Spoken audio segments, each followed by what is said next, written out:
जरूर। UPSC JPSC BPSC का कठिन है सफर,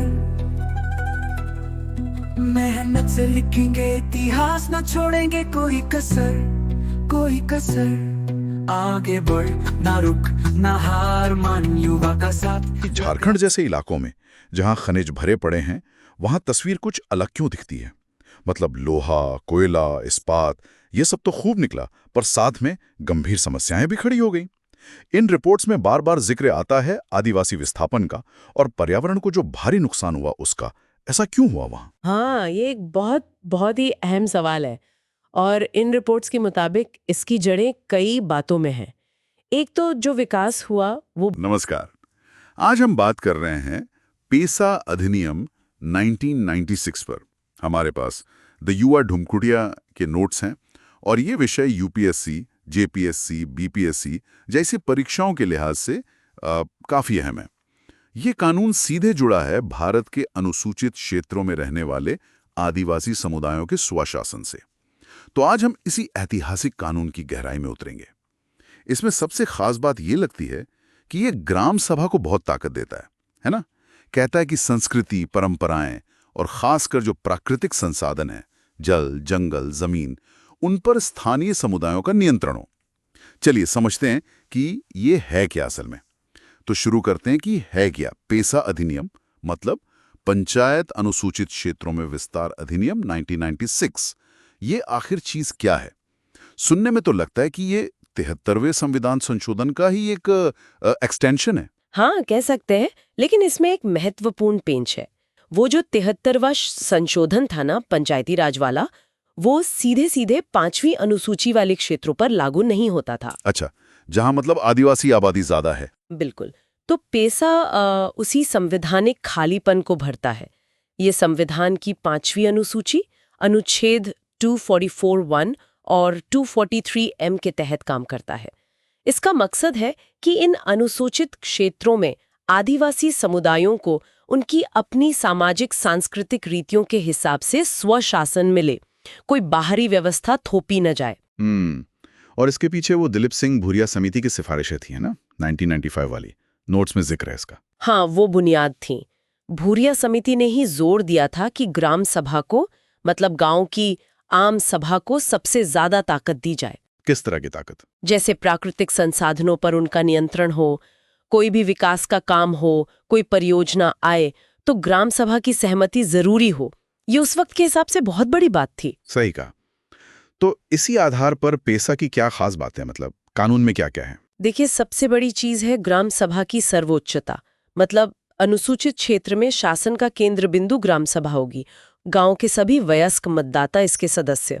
फिर जो स्थानीय संसाधन हैं, जल, जंगल, जमीन और जो छोटे मोटे खनिज होते हैं, गौण खनिज, उनका प्रबंधन ग्राम सभा करेगी। अपनी परंपराओं, अपनी संस्कृति को बचाने का अधिकार। अगर सरकार को जमीन लेनी है, मान लीजिए किसी प्रोजेक्ट के लिए या किसी को बसाना है, तो ग्राम सभा से पूछना ही पड़ेगा, अनिवार्य सलाह।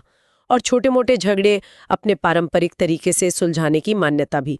यहाँ तक कि गांव में शराब की बिक्री या खपत को नियंत्रित करने का अधिकार भी ग्राम सभा को दिया गया है।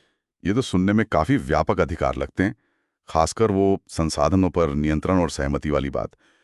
तो क्या जमीन पर इसका असर दिखा? मतलब क्या आदिवासी समुदाय सच में सशक्त हुए? नोट्स कुछ पॉजिटिव बातें तो कह रहे हैं। देखिए, सैद्धांतिक रूप से तो ये कानून बहुत मजबूत है और ऐसा नहीं है कि असर बिल्कुल नहीं हुआ। कुछ हद तक समुदायों में अपने अधिकारों को लेकर जागरूकता बढ़ी है।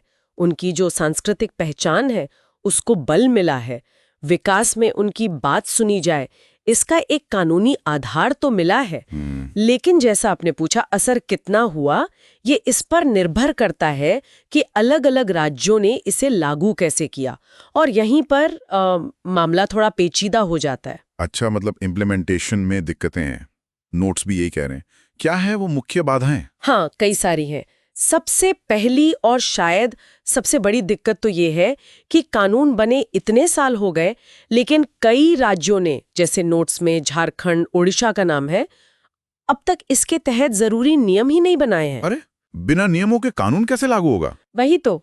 फिर समुदायों में भी इन अधिकारों की पूरी जानकारी, वो जागरूकता भी उतनी नहीं है। और सरकारी विभाग है और ग्राम सभा है, उनके बीच तालमेल की कमी दिखती है अक्सर। संसाधन भी कम है ग्राम सभाओं के पास। कहीं कहीं कानून में भी कुछ आप कह सकते हैं अस्पष्टता है, जिसका गलत फायदा उठाया जाता है। और राजनीतिक इच्छा शक्ति, वो भी एक मुद्दा होगा शायद। बिल्कुल, राजनीतिक इच्छा शक्ति की कमी और ग्राम सभा के जो सदस्य हैं उनकी क्षमता बढ़ाने पर पर्याप्त ध्यान नहीं दिया गया।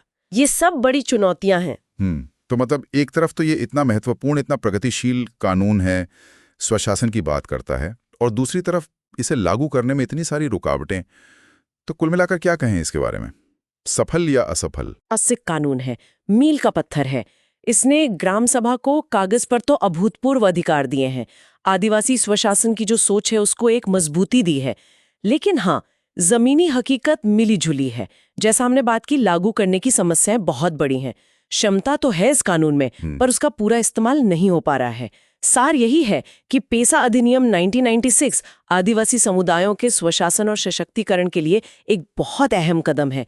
ये ग्राम सभा को केंद्र में रखता है, लेकिन इसकी पूरी क्षमता का फायदा तभी मिलेगा जब ये जो कार्यान्वयन की चुनौतियां हैं, जैसे नियम बनाने में देरी, जागरूकता की कमी, सरकारी तालमेल और हाँ, राजनीतिक इच्छा शक्ति, इनको गंभीरता से लिया जाए और दूर किया जाए।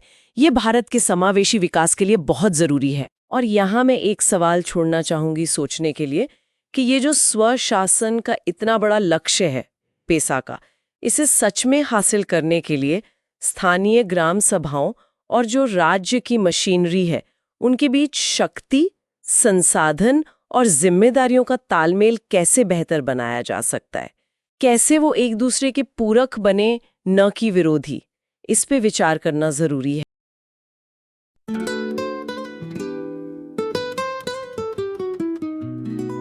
सपने हैं लहरे, मंजिले हैं दूर, युवा तुम कुड़िया, हाथ तेरा मिले जरूर। यूपीएससी, जेपीएससी, बीपीएससी का कठिन है सफर,